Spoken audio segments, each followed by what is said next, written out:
ახლა გადავალ ჩვენს ლეგენდარულ წურწუნაძე და იმავდროულად კაპიტან ვახოზე, იმიტომ რომ არგონავტების ვახსენებ. ვახო, შენ ბრძანე, ჩემო კარგო. ცოტა ძალიან ის რო არ იყოს ჩვენი ისა და გავიქცეთ ესეთი რაღაცა რომ რუსეთის ტელევიზია გადაიღო ეს ჩხიტა კორტილი რუსული ვარიანტი. ეს მომენტია რომ აქ ვიღებთ ამას და რატოღაც მოინდომა რეჟისორმა რომ მთაზე უნდა იყოსო ეს და იქიდან უნდა ყიდოდა წყაო. დიდი ბოდიში ვახო, რადგან ეს ახსენე, აი ზუსტად ამ თემაზე გვაქვს ერთი პატარა ვიდეო ჩანართი, სადაც თავად გოჩაყვება. ეს არის მამაჩემის გადაცემაში, რომელიც ტელე იმედში მომზადდა სტუმრად იუმორინასთან. მოდი ჯერ გოჩას მოусმინოთ, სადაც ის ახსენებს ალექსანდრე ბასილაიას და სწორედ მოკლედ ეხება ამ თემას და შემდგომ განმოვცოთ ეს ისტორია ჩვენ შოუში. ბატონი ალექსანდრე ბასილაია გენიოსი კომპოზიტორი, რომელმაც ყველა მომღერალს აბსოლუტურად ვინც ივერიაში მოღვაწეობდა, მოარგო თავის სტილზე, თავის ვოკალზე, თავის მონაცემებზე და მათ შორის მეც ეს ორი ყვავის არია, ჩემთვის იყო კულმინაცია ჩემს ვოკალური მონაცემებისთვის. ფაქტობრივად აი თემურის თავდადება ვახსენებ და ნუ ზარდა თემურ წინვალედ გახსოვთ თვითონ გოჩას თავგანწირვაც როცა ევგენი გინზბურგმა მოინდომა მყინვარზე მისი გადაღება. ფოტოშოუს იმ დროს ერთ დროს შენ რომ მოყევი იყო ოპერატორი იყო მარტო ნასვამი და აქ გადაღების დროს კიდე ბევრი ვიღაცები და გოჩა ლორია დარჩათ მყინვარზე. მაგას მე მოგიყვებით რა და მემართა იქ. მოყევი და. ეხლა ზევით მთაზე სადღაც პატარა ეკლესიასავით იყო რაღაც ქვის აშენებული რაღაცა და იქ დამტოვეს. დამიტოვა ბაკლაშკით სპირტი. რა ყინავს და მაცვია ფრაკი შავი და რა მეტი არაფერი. თავლია ერგული და რაღაც დაფეხურები დავინახე მე ბოლოს და მე დავლია უკვე ეს მეთქი ამ დათვი მოვიდეს ამ გელი ბოლოს დამინახეს როგორც იქნა და მომადგნენ მე თვითვრინავი და აი ესეთი თავგანწირვით მუშაობდა ყველა.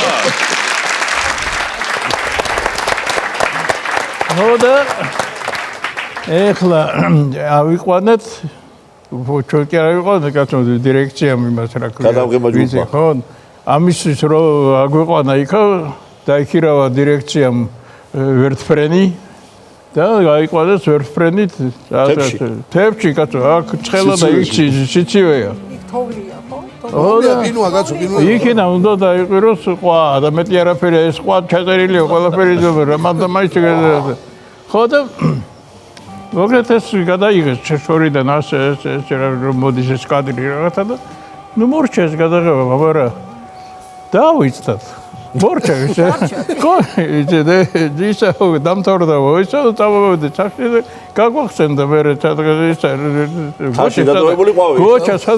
გოჩა სადარი და ეგერ არის ისევ გადარეკეს ვერტალიოტი ისევ გაგზავდეს ისევ და მე ვეკითხებოდი გოჩა შენ შევოდი სადამ ვერტალიოტი მოვიდო და ისე არაფერია კაცო მე კოდიაკი მქონდა იმას სვამდიდა და ეს არის ზუსტად ის ბაკლაჩკები რომელიც ახსენა და შავი და ვახსენებდიო ყინულებში რა არის თან ხელი შავი ხო ფრაკი იყო და შიგნით პენანგი და მოკლედ დიდი გმირობის ფასად მოახერხა ამ გადაღების შემთავრება კონიაკმა უშველა კაცო კონიაკო ხაბარა კაცო და ისა მე მარტო კონიაკს ვამდი არაო კაცო კიდე ჩემს მიღრას ვეროდიო ჩურჩულით იქშენებდიო დირექტორსო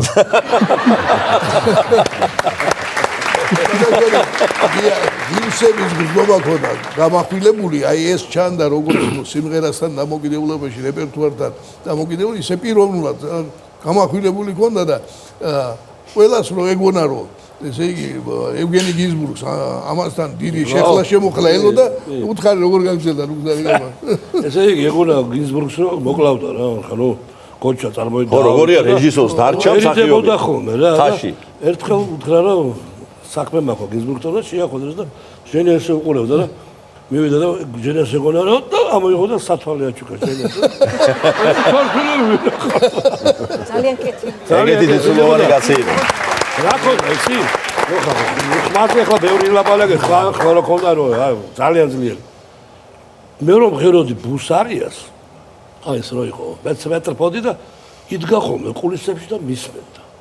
თუ რომ გავიდოდი ხოლმე მოვიდა რომ მაგოცებ. აი რამ ხელა შეფასება ამისთანა მომღერლის და მის ხმაზე კიდე და აი მეცი რა ხარ არიები კი მაგრამ აი ის პატარა რაღაცები, აი, ვამირო მაშავირო რაღაც. რეჩიტატივები რამდენად სამბეშტავი იყო. სამბეშტავი როგორ თამაშობდა. როგორც აი როგორც ესეთი იყო, აი არ ვიცი, ვერ აი აი ნაგდი ყვავი იყო რა.